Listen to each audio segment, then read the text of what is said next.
All right, next on the agenda is the old business of the Sandy Run Crossing PUD.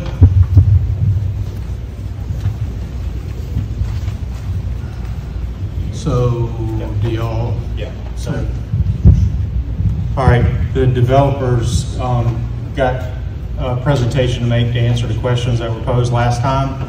So we're gonna turn the lights down a little bit. The Planning Commission is gonna move to the chairs, well, some chairs back over there so they can see the presentation.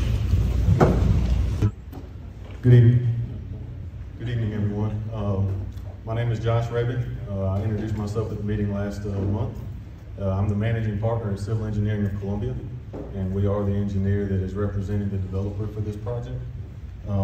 Did appreciate the concerns that were brought up last month. Did want to try to answer some of those questions and correct some of the things that I think there were some inconsistencies with what was actually being proposed here and what the results would be. So I do want to kind of clarify a few of those. Again, this is a PUD, which is a mixed-use residential and commercial development.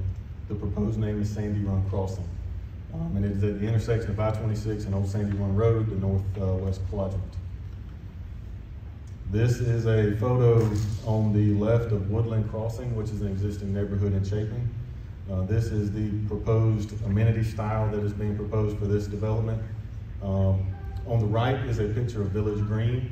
That is the product style, the way the homes are intended to look in Sandy Run Crossing.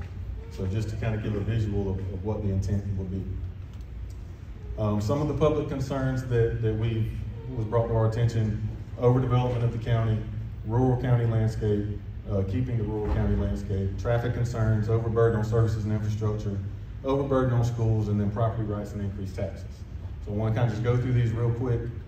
For overdevelopment, is it too much development has occurred in the past, or is the approval of a project like this going to generate too much development behind it? Well, I think everyone can agree that there has not been too much development in the past. So I think the primary concern is that too much this will spark an influx of more development to come in.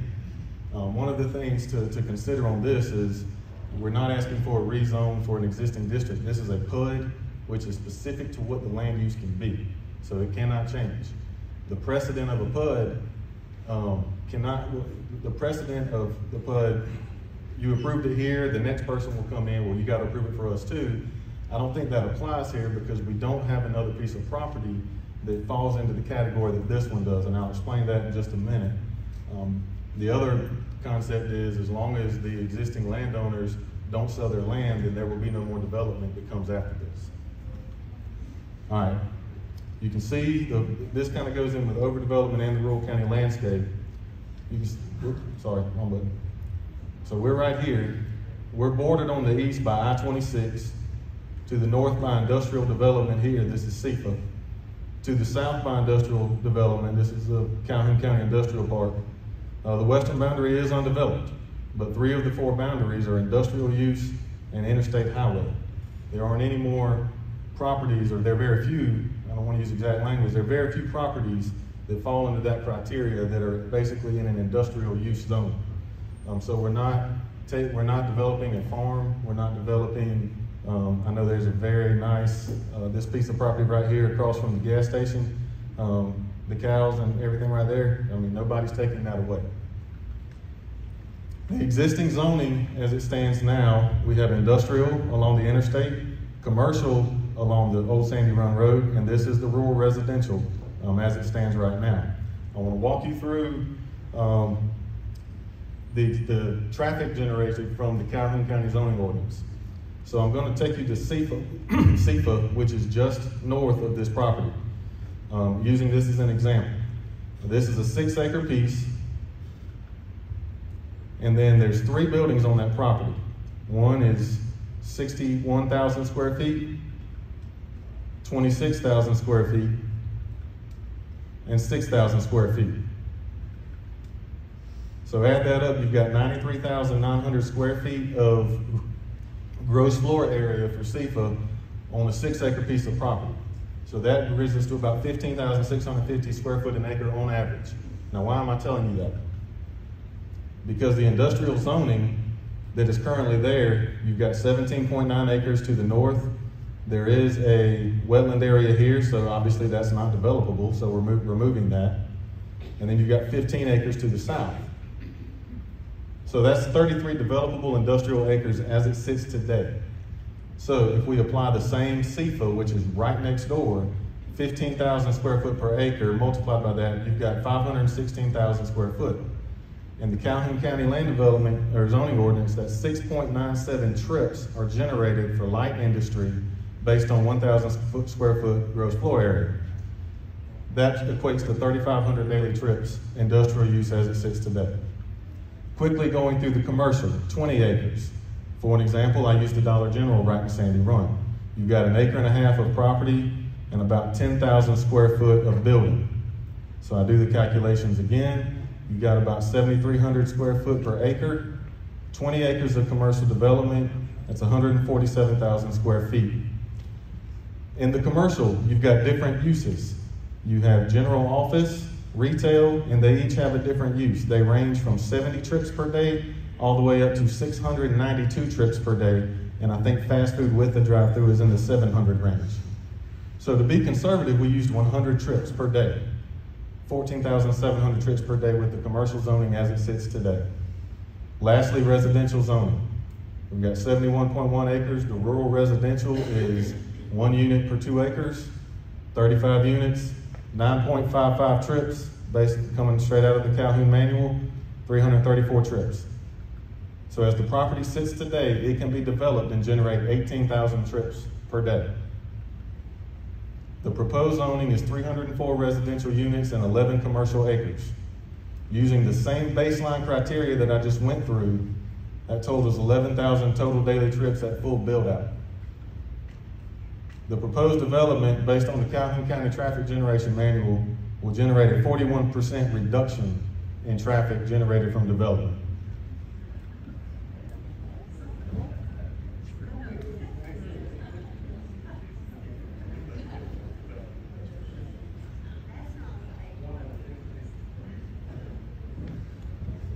All right, moving along.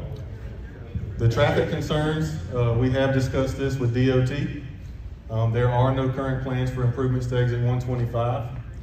The majority of traffic coming from the interstate would likely warrant a right turn lane into the development. And they also did want to eliminate one of the access points to Old Sandy Run Road. So based on that information, there will only be 2 access points for this development. The proposed frontage road for the commercial side and the main access that we showed on the sketch. So there are only 2 access points to Old Sandy Run based on the DOT comments. All right, overburden on services and infrastructure. Again, what is that? You've got garbage, water, sewer, fire, EMS, and police. Calhoun County, obviously we all know, does not have garbage pickup as part of their services. Everyone kind of takes theirs to the collection sites. But whether or not the development happened in one location, such as this development, or whether or not 300 homes came about scattered throughout the county, there would still be additional garbage generated to the landfill.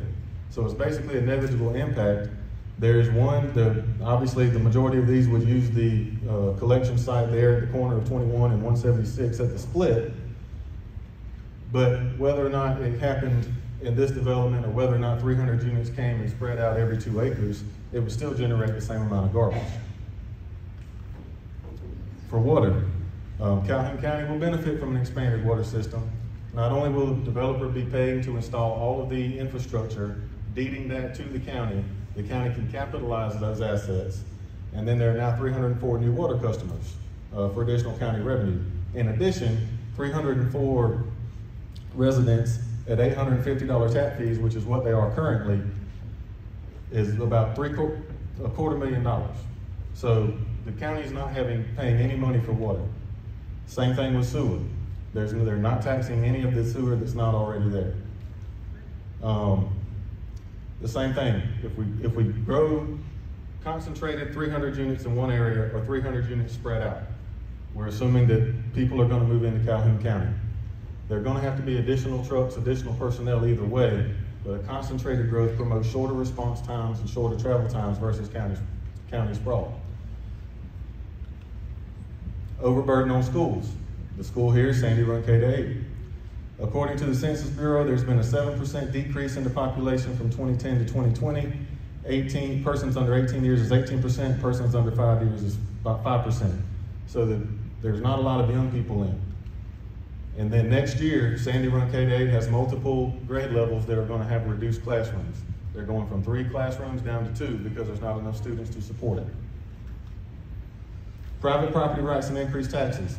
Taxes increase because county cost increase and home property values increase. If the cost increases, it's beneficial to spread that cost over a larger tax base. And increases in taxes based on higher property assessments means that the owner also sees an increase in property value. So private property rights, I'm just going to pose 3 questions. To whom does this apply and where does it begin and end? Do people have property rights beyond the property in which they own? And if government is used as a tool to protect the private property of some while restricting the private property of others, is everyone experiencing the same property rights? Those are just some questions I want you to consider.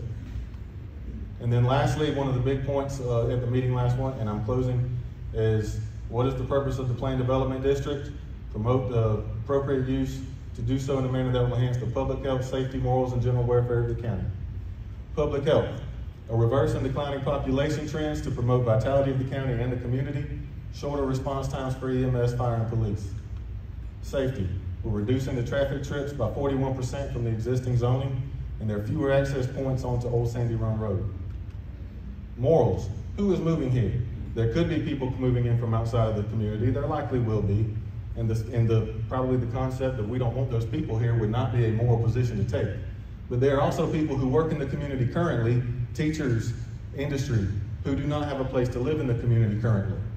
That traffic is also already here and would not be an increase. There are people who currently live here who want a different housing situation but maybe cannot afford large tracts of land. And there are people who live here who may want to downsize, not maintain large tracts of land, but not want to leave Sandy Run. Because Sandy Run is a great place to be. Y'all's attendance here is proof positive of that. And then the general welfare of the county. Public health, safety, morals, you check all those boxes, general welfare of the county takes care of itself. There's my email. If you have any questions, I'll leave this slide up. I appreciate your willingness to listen, and thank you for coming out.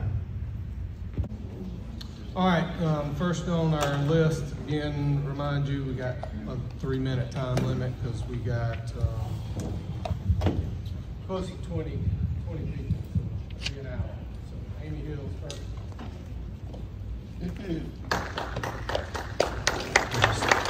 Everybody, as you come up, just hold the mic so everybody can hear better.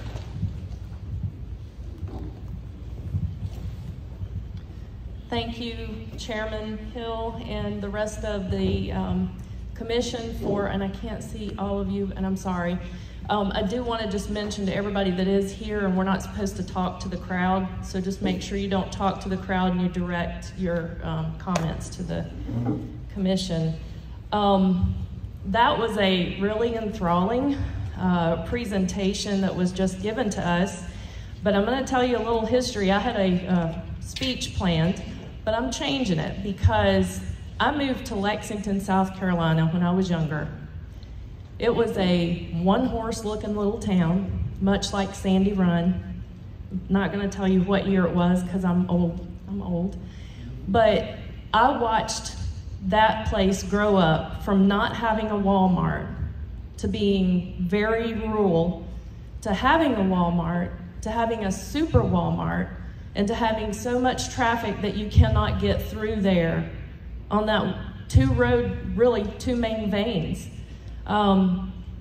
We all know, and I hope the commission knows, that most of what he presented, quite frankly, I'm insulted, but that's not gonna pan out. When 304 houses are put near an exit, there's gonna be traffic. There's going to be stretched resources. Look across the nation, Google any development that comes up, and you will see that it stresses. In any given night in Calhoun County, which is a 46-mile wide district, I think it was 46 miles, we have 2 to 5 sheriff's deputies on duty. If a murder is happening on one end and a robbery is happening on the other end. And the domestic violence is happening on, I don't know, somewhere in the middle. The response time will go down. Now, there's always the argument that more money will be brought in revenue with additional houses, but also crime. Crime will happen. Developers will come in because if it's allowed once, it'll happen again. We can't set a precedent now to allow development. So last week, on Tuesday, June 7th at 6 p.m., folks from across the entire county came to sign a petition against this rezoning. We all know that development is coming, and we know that land is going to sell and it's going to happen organically, but we want to send a message to developers that you cannot pilferage Calhoun County for your benefit and your profit. We're people, we're people too, and people move out here to get away from people. This is an oasis to us. People move out here and buy property to get away from other people. And when you cram houses one on top of the other, I'm sorry, that's noisy. But thank you, and I want to tell you there is over 700 petition signers. I'm going to give it to Richie. I know we're not, please don't give anything directly to the Planning Commission. That's not how we're supposed to do it, but Richie. Thank everybody for coming. Oh, really quick, Barry, everybody show of hands so they'll know who does not want this to be rezoned. Thank you. Next is Rebecca.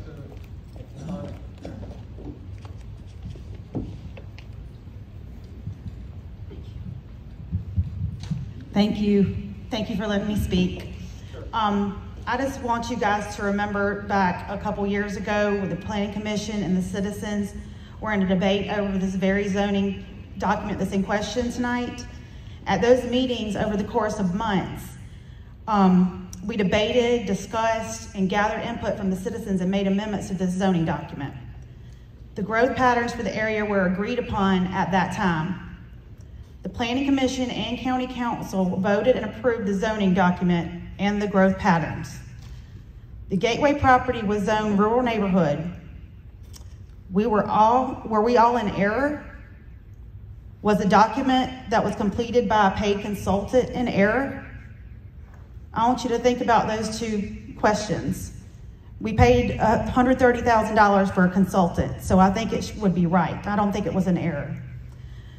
I'm asking two things tonight.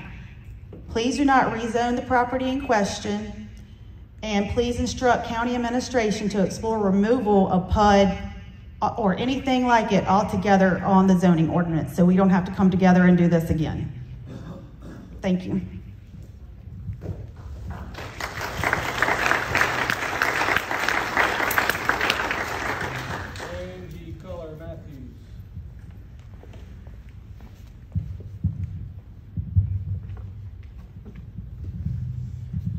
Mr. Chairman, committee, thank you for your time. And Barry, what you said earlier, we recognize you are our neighbors, our friends. And I know you must be under an incredible amount of pressure here. And we recognize that. I grew up about a mile from this property, still live there, on our family farm. Wouldn't trade it for the world.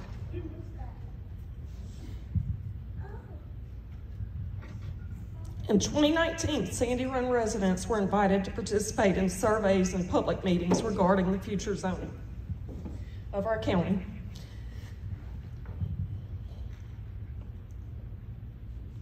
Area residents participated. We were invited by Mr. Nelson. We participated. We showed up. We spoke. We passed out surveys at our churches. We completed them. And overwhelmingly, the result was that we did not want Sandy Run to grow in a way that would not preserve the rural character of the community that we love. That's what we love about it. This document, Sandy Run Area Plan, That message, you can find this online, Central Midlands. It's conveyed throughout this document, that same message that we want to preserve the rural character of Sandy Run over and over and over again. If anybody wants to see it, it's here. I've highlighted it dozens of times.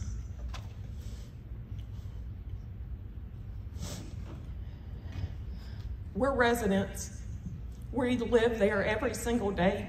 We know growth is coming, but it has to be managed. It has to be managed.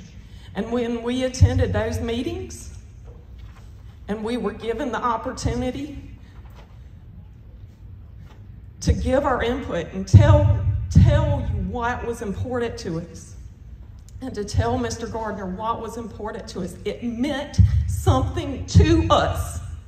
It meant something to us. We thought that we mattered. You have the opportunity tonight to show us that Sandy Run residents matter, and our future and our community matter.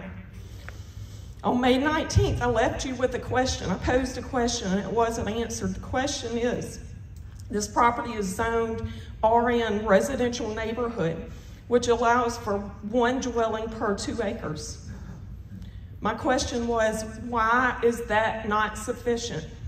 I didn't get an answer and I didn't expect to, and that's okay. But tonight I'll leave you with this. It is sufficient, and it's the best use of the property, and it's to the benefit of these residents.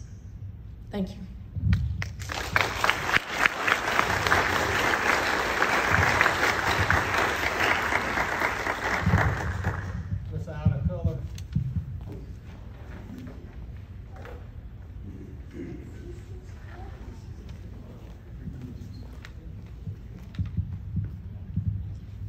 Commission, thank you all for allowing this meeting tonight, and thank you for moving it to a facility that will accommodate this crowd. I appreciate each of you. Last time I went over my 3 minutes, so I wrote something out tonight. But before I start with this, I want to say a couple of things to the gentleman that just spoke, Josh Rabin. He kept talking about industrial and commercial and all this square foot numbers and all that stuff. That's not the same as a housing development where you have 300 homes, possibly 300, 600, 900, 1,200 cars in less than a 1 mile area there. So the concentration, his numbers don't apply to this. He's comparing apples to oranges. In 1908, a baby boy was born in Sandy Run. In 1910, a baby girl was born in Sandy Run. About 20 years later, they married. Shortly thereafter, they purchased a tract of land on what is now Valley Ridge Road. They did that so that their children and grandchildren and their future generations could enjoy the peaceful life of living on a farm in the country. Those people were my parents. Many of you right here can claim that same legacy where your grandparents bought land for you and your children to enjoy in a rural community. I recently read a paper advising us how to prepare for this meeting. One of the things was don't be emotional. As we saw, Angie is very emotional. I disagree with not being emotional. Those of us who love Sandy Run and the country we live in and the quality of life that we have is an emotional issue for us in what we're facing. Growth is good, but good growth is what we need. We don't need 304 houses built on 75 acres in our beautiful rural Sandy Run community. Please do not open up the floodgates to every proposal that crosses your desk to ruin the community we love. The community we love, the community that gives us that place to get away from the hustle and bustle of overcrowded areas, away from the services that can't keep up because they are overloaded, away from the high crime areas that are filled with gangs, drugs, stealing, violence, including school and church shootings, and the traffic congestion which will come with all of the additional cars in that little tiny area. A few weeks ago, as I was telling my grandchildren about the proposal, my 11-year-old grandson, Chase, said to me, "Granny, if one house catches on fire, they will all catch on fire." If an 11-year-old can figure that out, I sure hope that we as adults already know that and realize the proposal is wrong on so many levels. Some of you were part of the group that established the original zoning plan at a cost of $100,000 plus to handle the anticipated increase in industry and people in Calhoun County. You designed the plan you approved the plan which calls for 1 home per 2 acres. It is my hope and prayer that you will abide by the plan that you helped put in place. While I don't know who appointed some of you or asked you to serve on this commission, I hope you're in this position to serve the wants and needs of the people in the communities each of you represent. Do the right thing for the people of Sandy Run and Calhoun County. It's pretty much a given that if this is approved, all property owners in Calhoun County will pay a tax increase for the schools, highway and road improvements. I know what the gentleman said, but again, I washed that word off my forehead before I came. Serve us in the way we want to be served, and that is by voting against this request to fatten somebody's pockets, including a builder who has multiple lawsuits against him. Again, I am respectfully asking each of you to serve the people that you were put in place to serve. Serve us by voting against this request to rezone the awesome community of Sandy Run. Be the commission that does the right thing for the citizens you represent. Thank you for your time.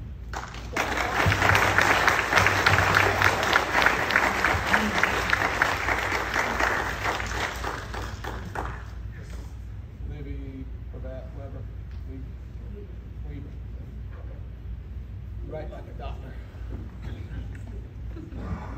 She was a nurse. Oh. She did. Rubbed off, I guess.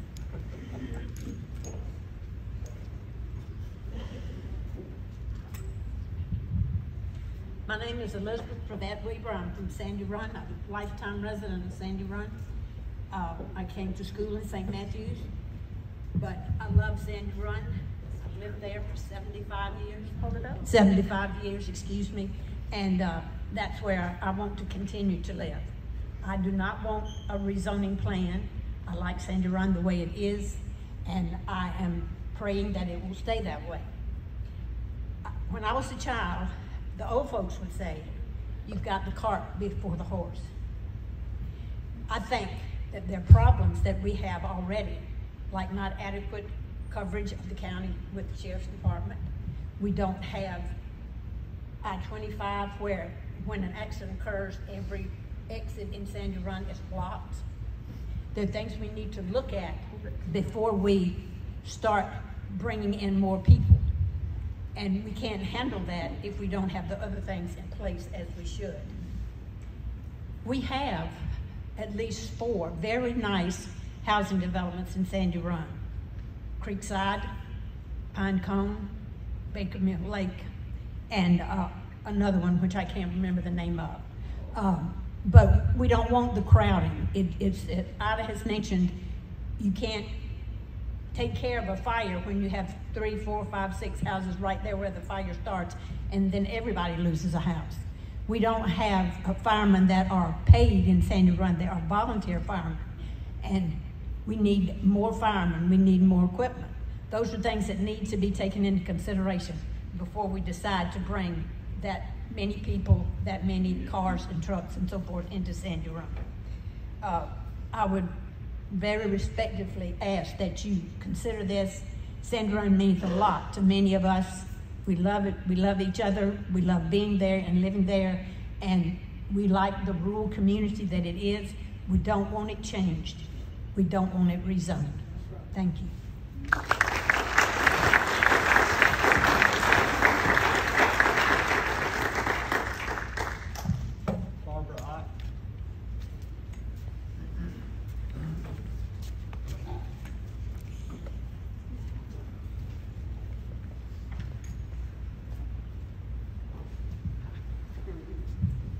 thank y'all for letting me come and talk.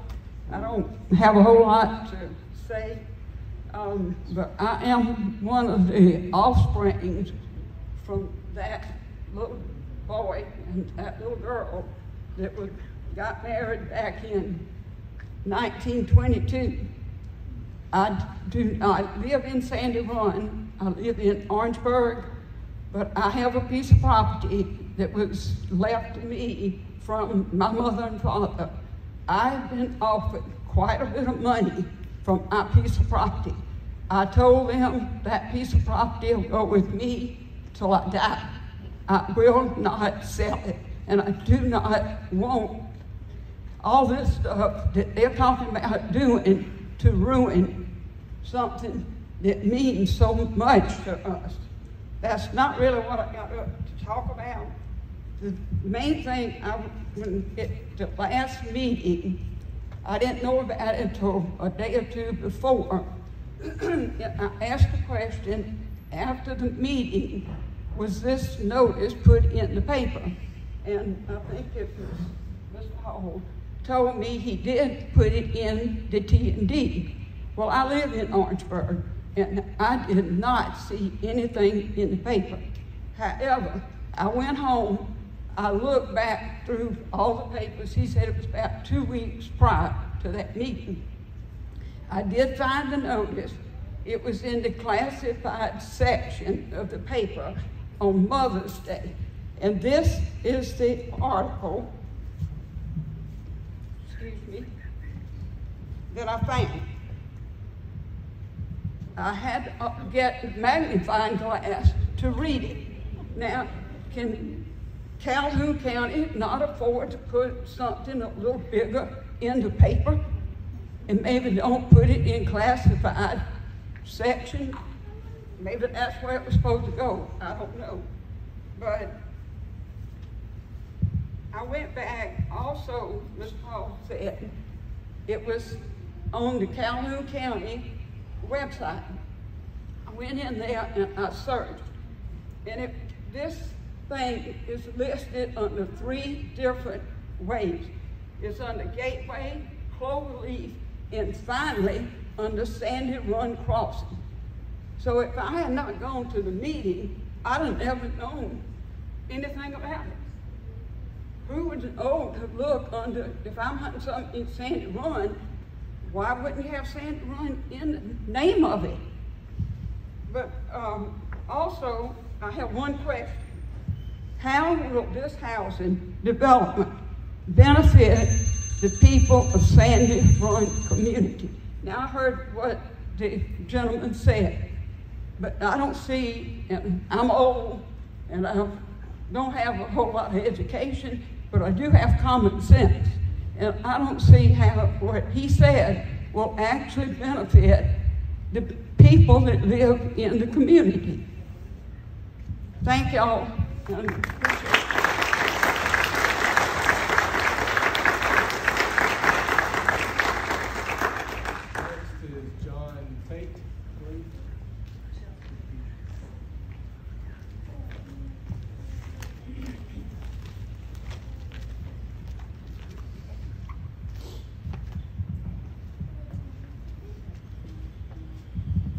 Good evening, ladies and gentlemen. I don't know any of you.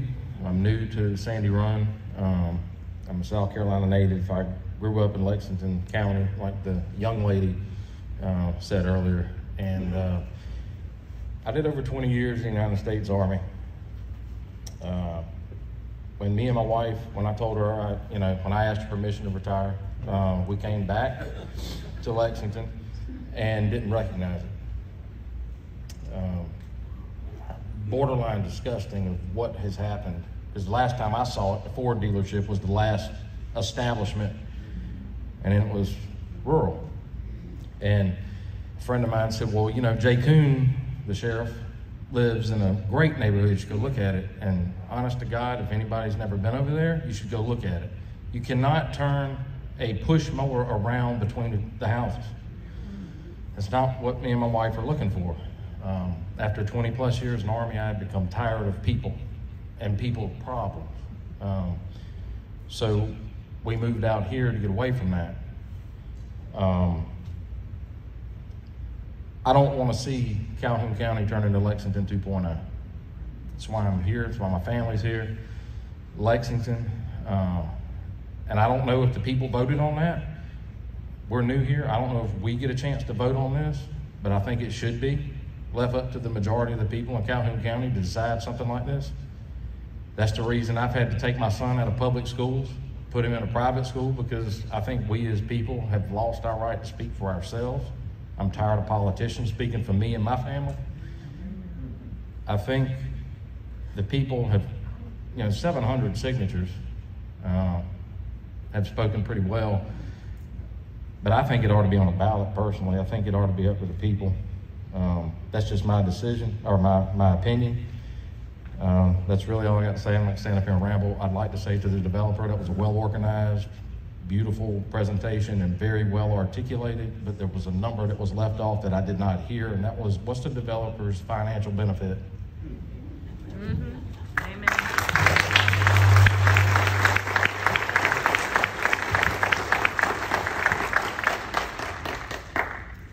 Michelle Knight.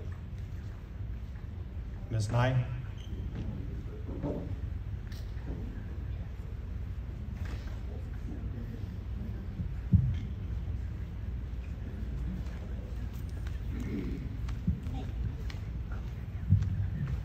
So, I wasn't born here, but I was Donald Knight and his parents, and I don't want anything to change here.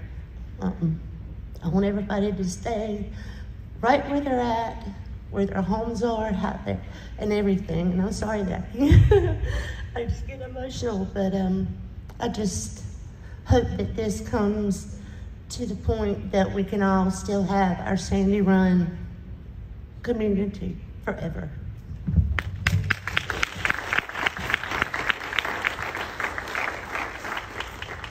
Donald Knight.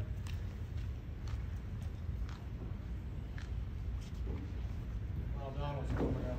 Next on the list is Suzanne Wolf, so if you can follow behind Donald.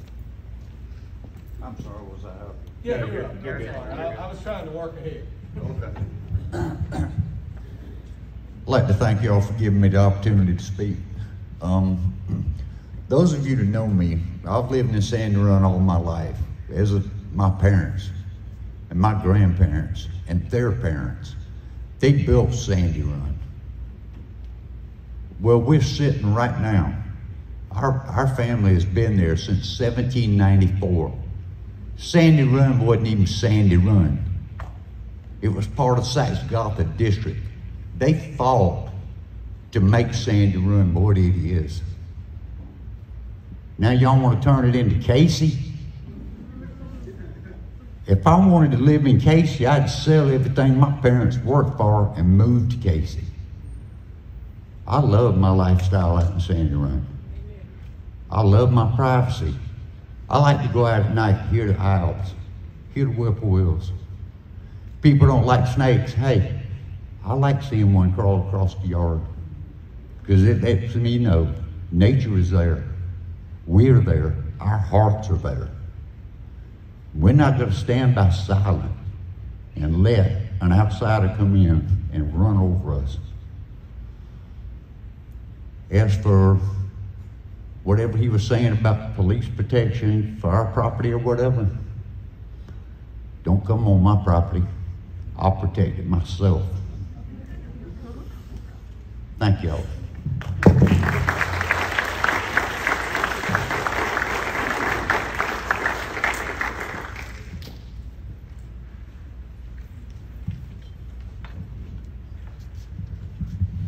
Thank you for letting me speak. My name is Suzanne Wolf. I am a 30-year resident of Upper Calhoun County. I am a transplant, so I feel for everybody here who was born and raised on this land. I had probably 25 to 30 points I wanted to make, and I knew I couldn't make them in 3 minutes, so I'm leaving that all up to you for safety, all that other kind of stuff.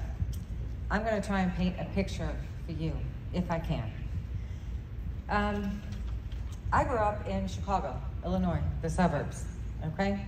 18 miles outside of the city limits, which is about what Sandy Run is to Columbia. With a growing family, my parents chose to move, quote, further out from the city for a larger house, more land, and what was deemed to be less congestion, if you can find that in Chicago. Our lot was a full 1/4 acre in the suburbs of the 3rd major city in America. My grandparents, who lived in the city of Chicago, lived in houses packed 8 to 10 per acre. Again, in the 3rd largest city in America, Chicago, Illinois. This is not Chicago, Illinois. That's what's being proposed in the middle of a rural area, the one that we said we wanted to keep rural. Not that we don't want building, we're fine with building. The 300 houses, that would be the same if it were 300 houses planted everywhere else. It wouldn't be. That's an extra 200 houses on top of what we had planned.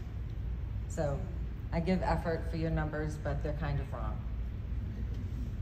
I moved to this area for the simple reason that my husband lives here. That's the only reason. The reason I stay is because it is not the suburban city life of Chicago. That's all I have to say.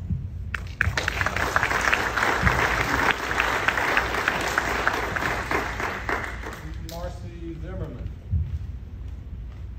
And following Marcy is Patrick Mack.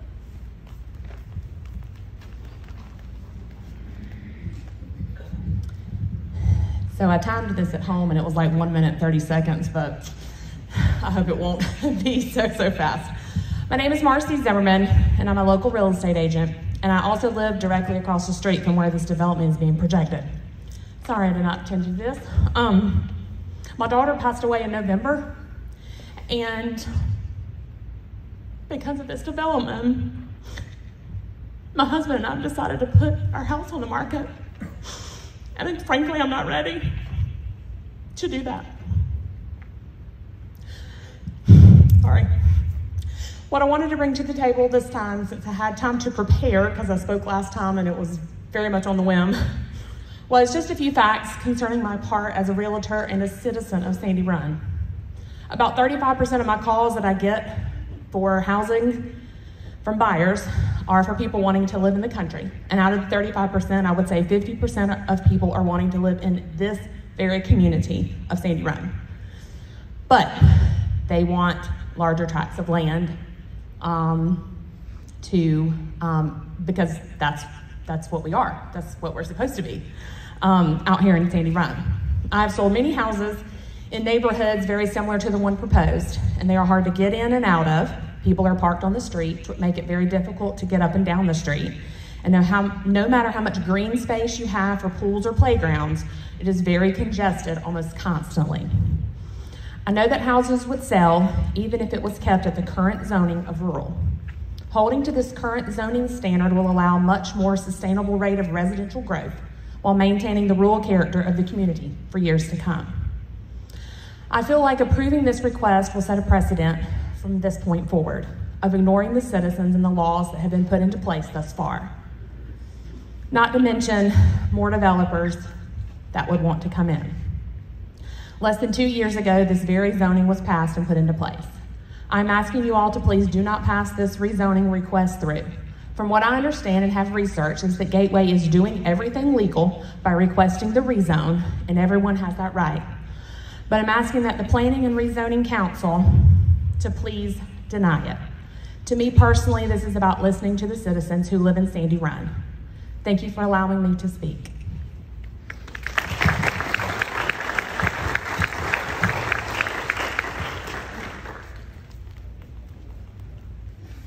Following Patrick would be Larry Wanamaker, I think maybe. Could be wrong. Good evening, everyone. Thank everybody for coming. We got a great turnout. Planning Commission, thank y'all. I've been here 47 years.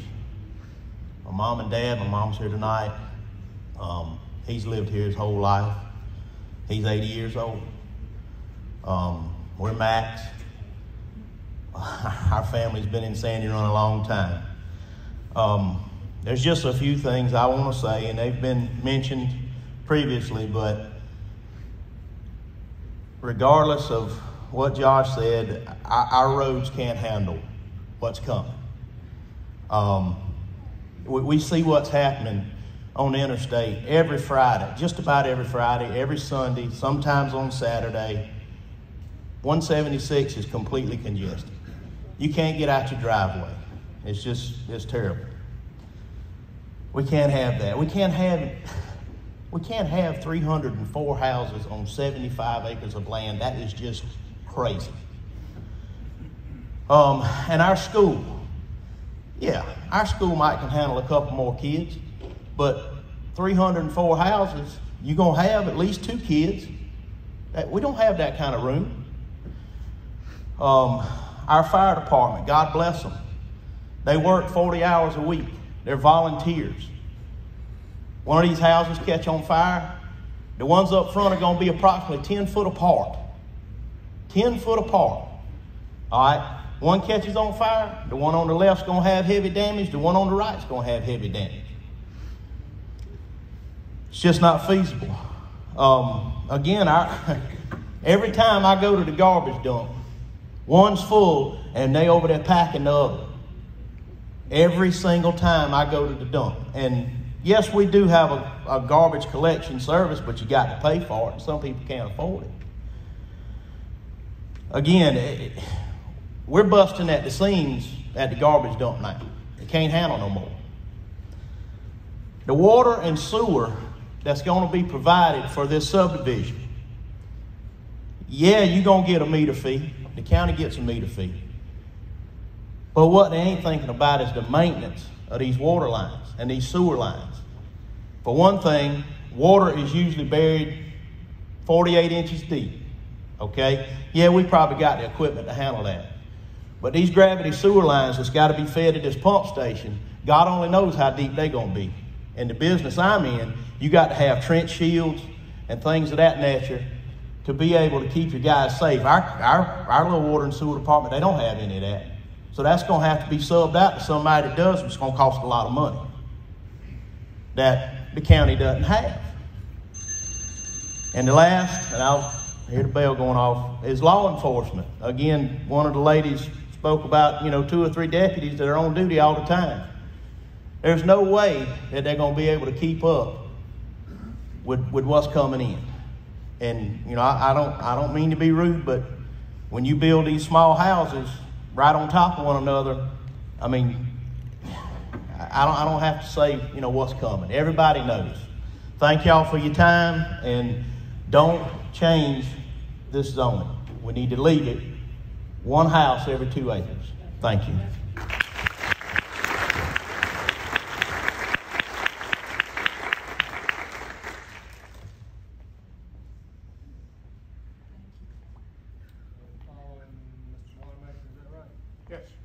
Following him will be Martin Neese. Thank you for allowing me to have a small portion on this program tonight. I left home with no intentions of opening my mouth, but I feel it's my obligation to you folks and to the people of Sandy Run to tell you about Sunny Plain, the community in which I live. A few years back, a gentleman sold 300 acres to a developer.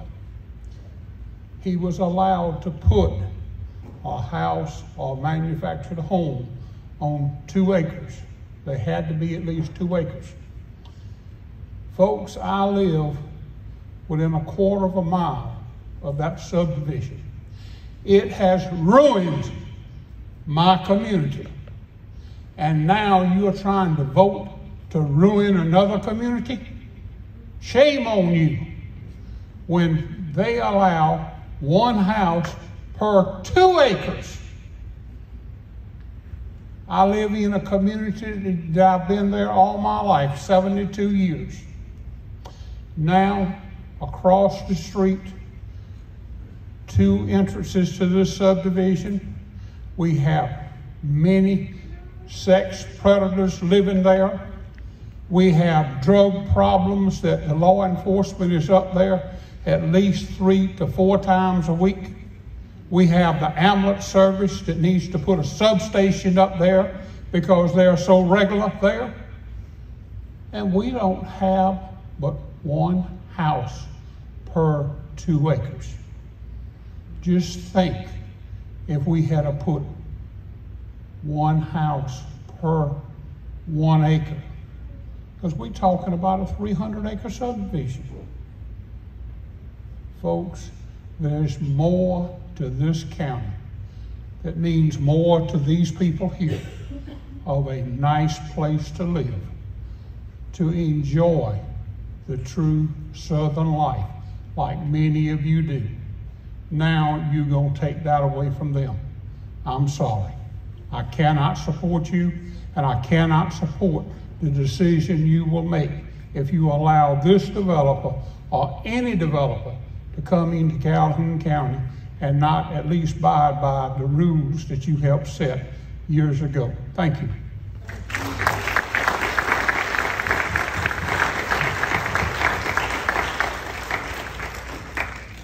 Following Mr. Neese would be Julie Taylor.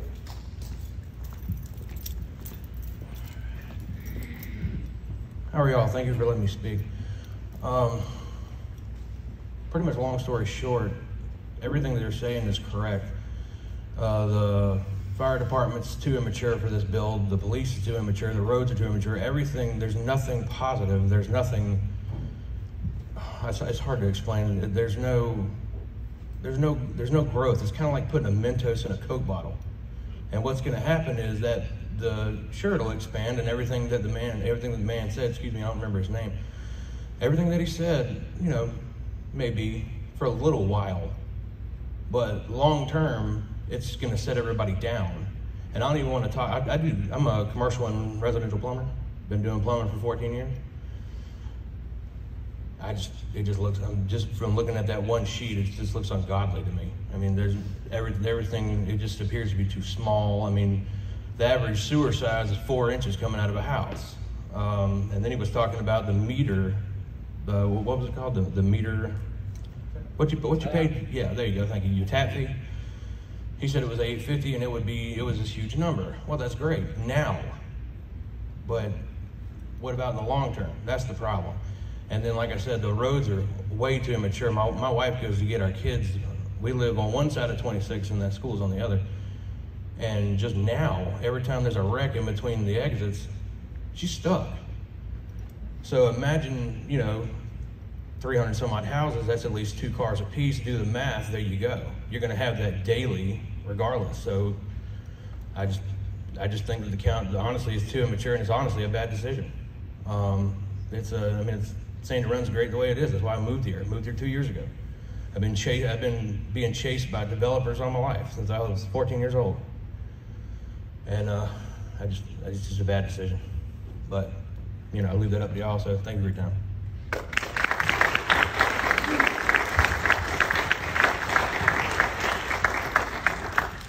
Following Ms. Taylor is Wanda Puckett.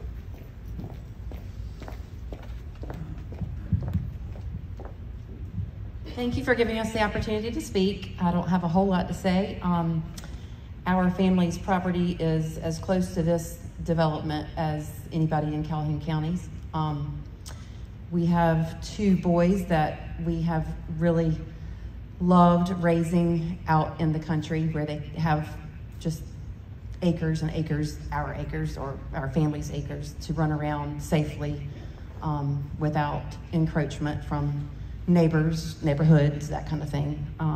Cannot imagine sending them out to hunt and fish by themselves with 304 houses right across the road from them, literally.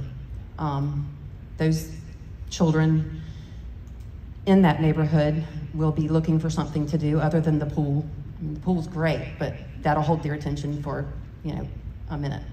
And then they're gonna come over to our property and my kids are gonna be in a deer stand, and it's just, that terrifies me. Sandy Run is a great place to be because it is quiet, it is peaceful, people keep to themselves, and we don't have a ton of traffic. This would obviously change that. I've made a few notes. I'm not much of a public speaker, so I don't even know if I've covered, I know I haven't covered everything that I want to talk about, but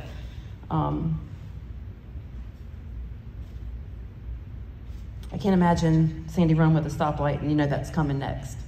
So we love Sandy Run the way it is, and we hope that you will not vote for the rezoning. Thank you.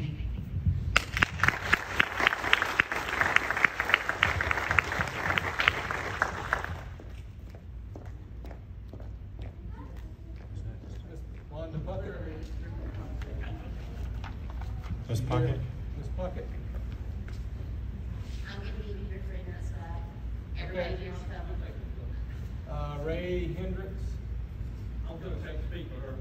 Oh, I'm sorry. Okay. So. Yep. Sorry about that. McCoy, right?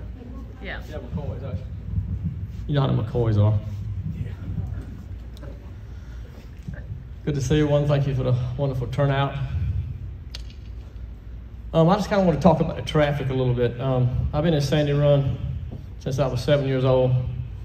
I'm 29 now, so that's how many years. But anyway, I'm 58, but I've been here a long time, and it's a wonderful place, and everybody loves it. Anybody that's moved here has always loved it or heard about it, and it was kind of unknown until they started having the mud runs and the concerts, and it became the secret got out. But just the traffic every weekend is unbelievable. It backs up right there at the exit where they want to build the houses.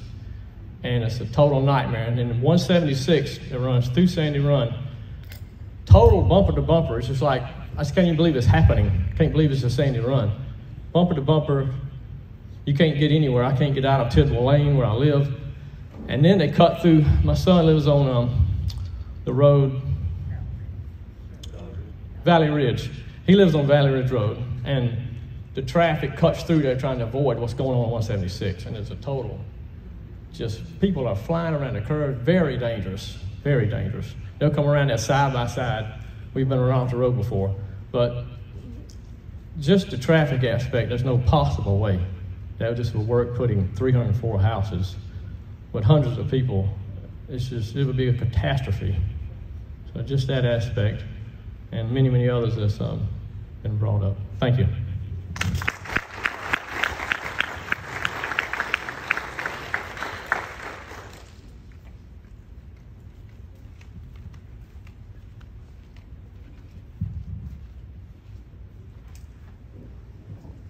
Hello, my name is Ray. I grew up in this area. Actually went to middle school here in this building. Grew up here, moved to Columbia for college, and ended up staying there, living there for about 20 years. And I can tell you what's coming, because when I worked for the Department of Mental Health, I worked in Lexington, and over the years that I worked for DMH in Lexington County, my commute got longer and longer. I-20 wasn't necessarily the problem, was when I hit 378, because the development just started and it came and it created huge problems. I can tell you, a gentleman mentioned Chapin. I have friends that live in Chapin. Development's a problem there. Irmo, Lexington, all of those areas. I have a friend in Irmo who is on the family farm that they're being surrounded by housing developments, and pretty soon they're gonna be a nuisance. Any of the farmers out here? Farmers? Yeah, you're gonna become a nuisance to the people that are moving in, I can tell you. And we need our farmers. Supply chain stuff has taught us anything in the past 2 years. We need to be doing some stuff locally, but that's a whole other topic. And all this is gonna keep coming our way, and it's gonna get worse and worse. Traffic's gonna get worse. There are gonna be crime problems, you name it, it's coming. And the gentleman who did the presentation said, well, this is just one housing development. This is just one, this initial project. Well, there's a saying that no one snowflake believes it's responsible for the avalanche. And an avalanche is coming. if we don't keep this restrained and do it properly. So here's some thoughts on this. We need to be smart about our growth. It needs to be thoughtful, organic, and slow. We need to have some firm boundaries as to what we will and will not allow. Or we're going to be facing the same problems that Lexington, Irmo, and Chapin are facing. And if you want to talk to some people, I've got friends in all three areas that I can hook you up with. Because otherwise, we're going to have unrestrained overdevelopment. And it happens all across the nation. I have friends in Las Vegas that can tell you about that there. And the resources are not matching the development. And it's happened in Atlanta. I have a friend there that's went through the same thing. So if we make an exception now for this one developer wanting to make this one, we're going to have to make it for every single one that comes behind them. And we need to be smart about what we're doing and look to the future, not just for us, but for those that are coming behind us, so that our growth is sustainable and we look at our long-term health and well-being and not just a short-term profit. Thanks.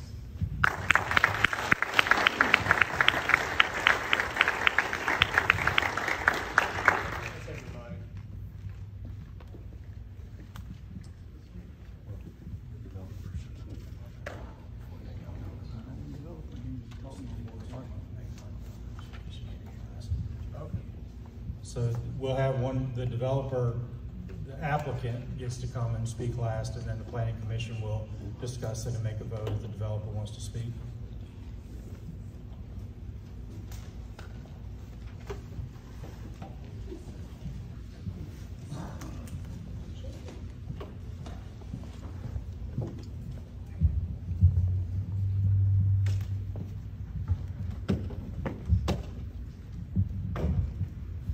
Chairman Hill, Planning Commission, Calhoun County. I'm Chad Rast. I am one of the owners of Gateway One Development. Thank you for all the efforts you've made, each of you, in considering allowing and approving our PUD to be placed on the property at Sandy Run at exit 125. Josh Rabin has done an excellent job of presenting the facts that are relevant to the PUD request. His numbers are accurate, and he does this daily, and he is a consultant. The PUD maintains a stricter compliance for our development versus the current zoning in place for the property. All of this allows for controlled growth, not uncontrolled growth. This is a managed growth over the next 5 years. By approving this PUD, it would allow us to develop a neighborhood and commercial areas that are in compliance with the current ordinances and guidelines set forth by Calhoun County. The approval of this PUD will allow an increased tax revenue over a 5-year period and will be sustainable for many years to come. Additionally, the approval of this PUD would allow the flexibility to use this land for its best and most appropriate use, all the while preserving the wetlands and the green space in this area. The PUD will allow for the preservation of the wetlands, the green space, along with planned amenity area of a pool and a community center. Additionally, with 11 acres of commercial property and the opportunities for that area as well, all of which will be a contributing factor to the general welfare of the community and county. With this approved PUD, we will be able to provide homes for young professionals or first-time home buyers at an affordable price. Many of these families will be contributing members of this community and county, and many will work for local businesses and engage in local schools and churches. EMS, fire, and sheriff will also benefit from the additional resources that can be afforded by this development. All these factors will enhance the public health and morals of the county. In comparison to the current zoning status of our property, the PUD will reduce the traffic in the area. We will make traffic improvements as required by DOT, and we will maintain DOT guidelines, and thus our development will not further complicate the current traffic conditions. The improvements we plan to make by turning lanes and locations of entrances to our development will enhance the safety measures that exist and further maintain the safety of the county. We have taken extra steps to speak with local businesses in the area, and they have unanimously stated, of the ones I have spoken with, and I quote, "They do not stand in opposition to our development plan and feel that this will be good for the county and will have a positive impact on their businesses." Per the previous Planning Commission's meeting, the Calhoun County Administration has offered their approval that our project meets the requirements of this PUD. And with these facts being supported, I ask that the Planning Commission approve our request and grant us the PUD. Thank you.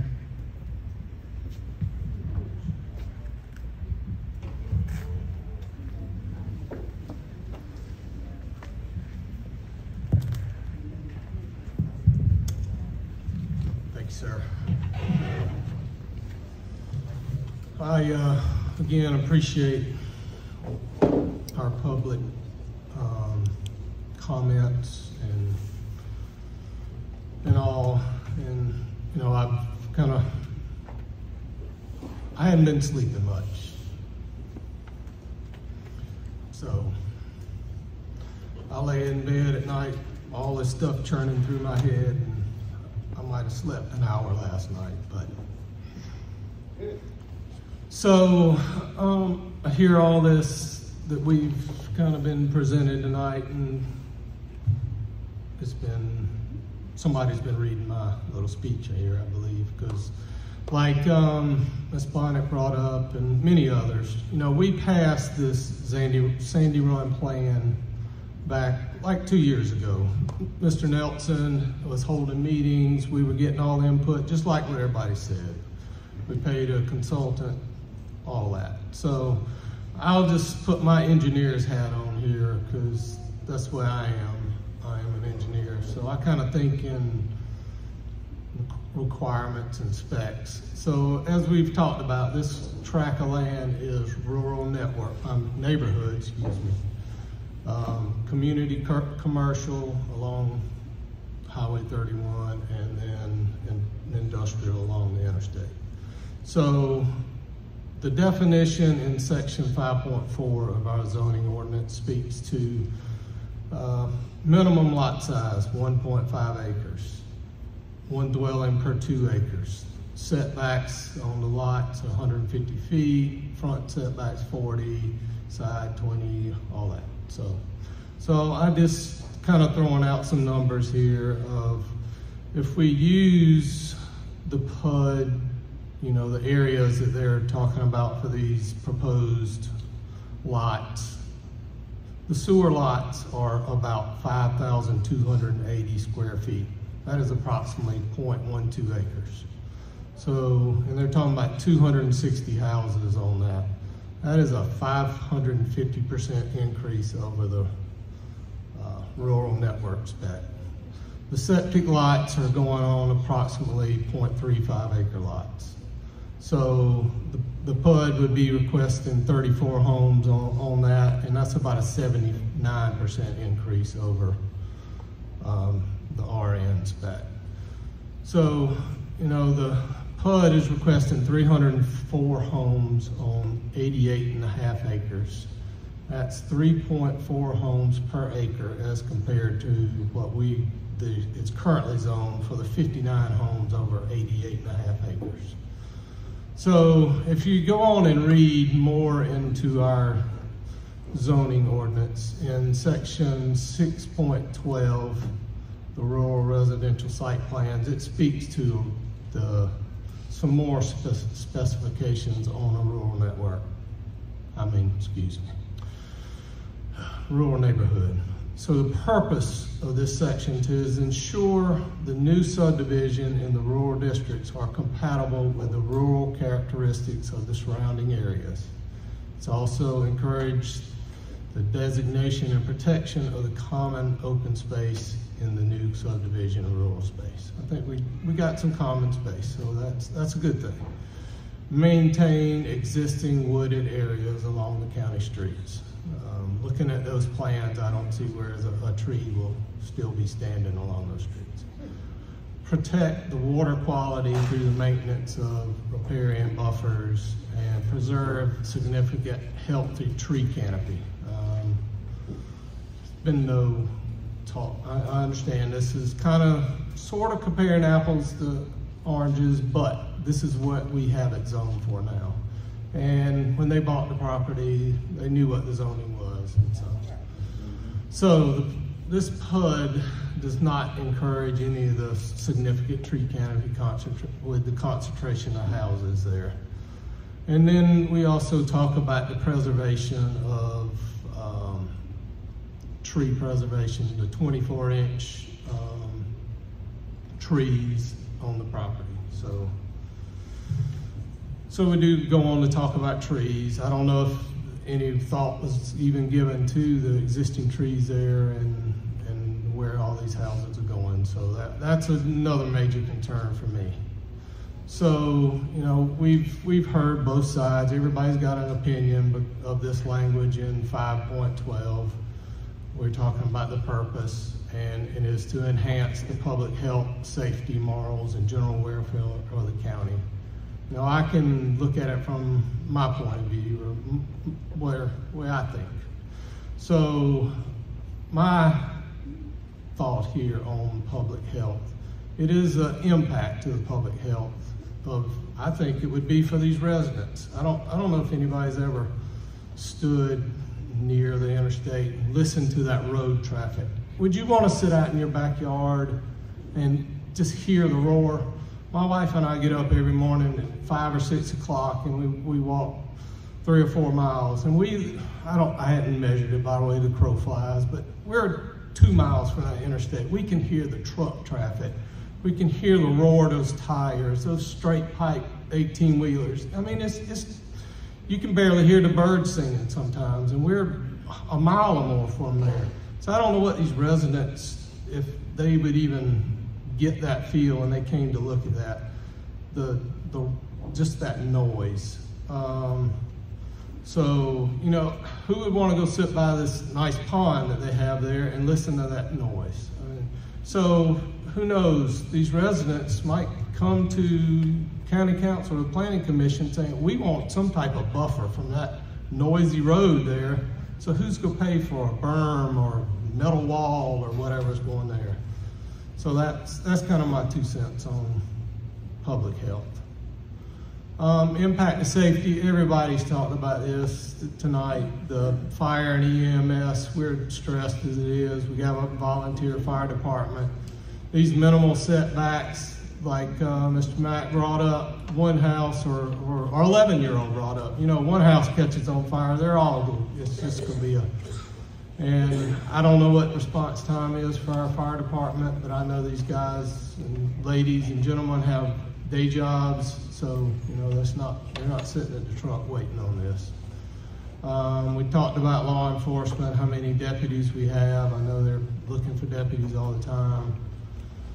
Increase the EMS, as many wrecks as they run. I don't know how many ambulances up there, 1 or 2, but I would have to guess every weekend those are probably pretty busy.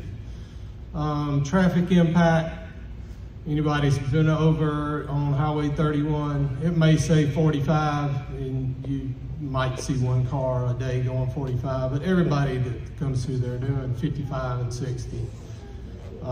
So this access coming on there facing Twin Oaks, you got traffic coming at them, you got off ramps, on ramps, the speeding traffic. So that's another traffic impact.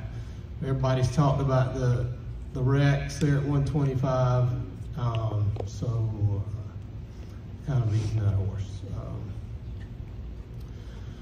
So the impact of general welfare, you know, I'm here to talk about the sewer taps and the water taps and all that, and that's good. You know, the county is dedicating, if not most, or the remaining sewer capacity we have up in that area, which is, I believe, primarily for in industries and all. So would be dedicating that last capacity or most of that capacity for this phase 1 and 2 of this. So, you know, if some new development or new building or industry comes in and needs sewer access, and we don't have it. So phases 4 and 5 are all dependent upon some future project of the 12th Street extension, and then us hopefully getting some type of agreement with an outside entity to sell sewer. Been hearing about 12th Street extension most of my life, I think, and it still hasn't come.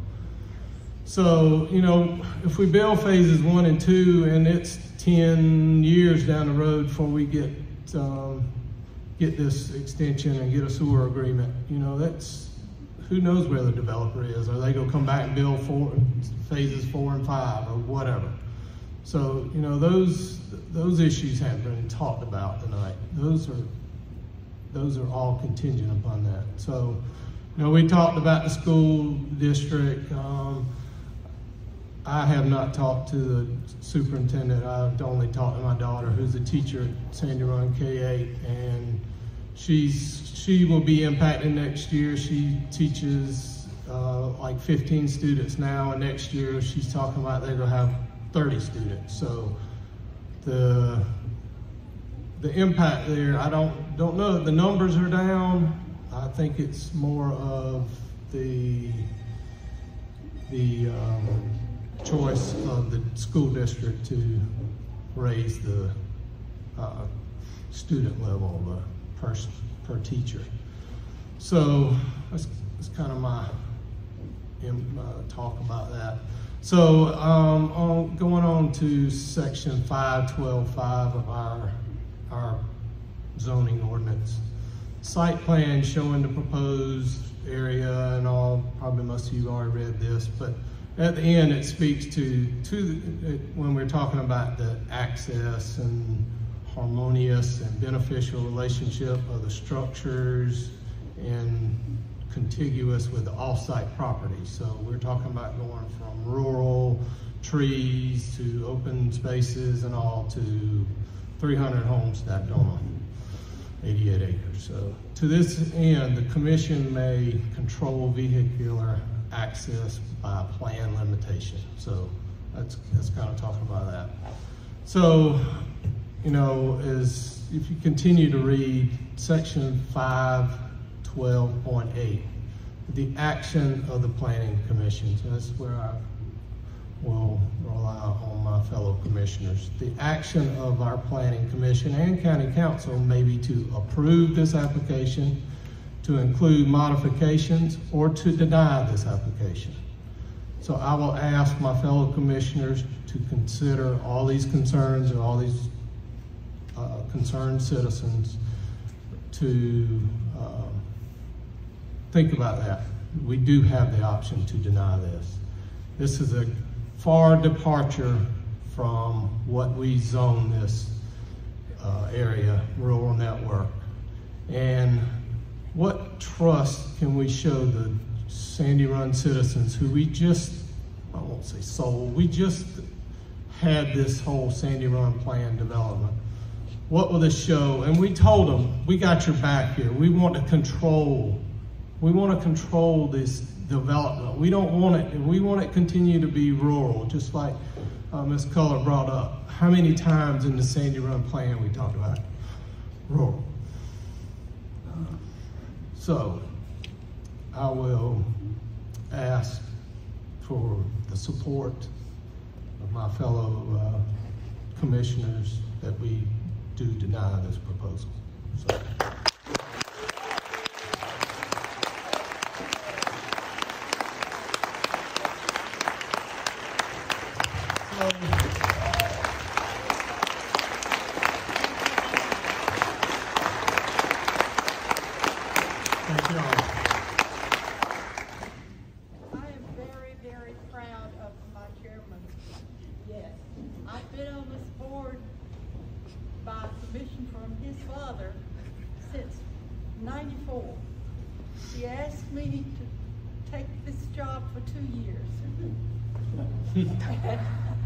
I have thoroughly enjoyed it. I love Calhoun County, and I know exactly what you're talking about when you like your home that you live in. And I tried to think in my mind exactly what my house would be like if I had five other houses on my 3 lots, 3 mile lot, acre lot. And I just couldn't do that. And we do need to have homes in this area for the businesses. We're gonna have to do something. We can't just sit and not do anything. Now, what it is, I don't know right now. But I do know this isn't exactly what I liked about the situation. And I have talked with the chairman, I've talked with others here, and we just can't do that this time. Thank you so much. And I know you love your home, and I love mine, and I love my chairman.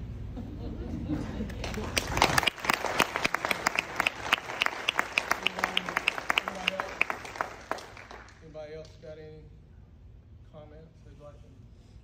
Motion, I agree with you. Motion is not. So, I agree that we should reject it because I'm thinking of the crime that's going to come. I agree with the person that said that there will be a lot of crime. There's crime now. You think 300 over 2 or 3 people in the house, that's more crime. So I applaud the chairman, and I agree with him totally. Thank you. Anybody else have any comments?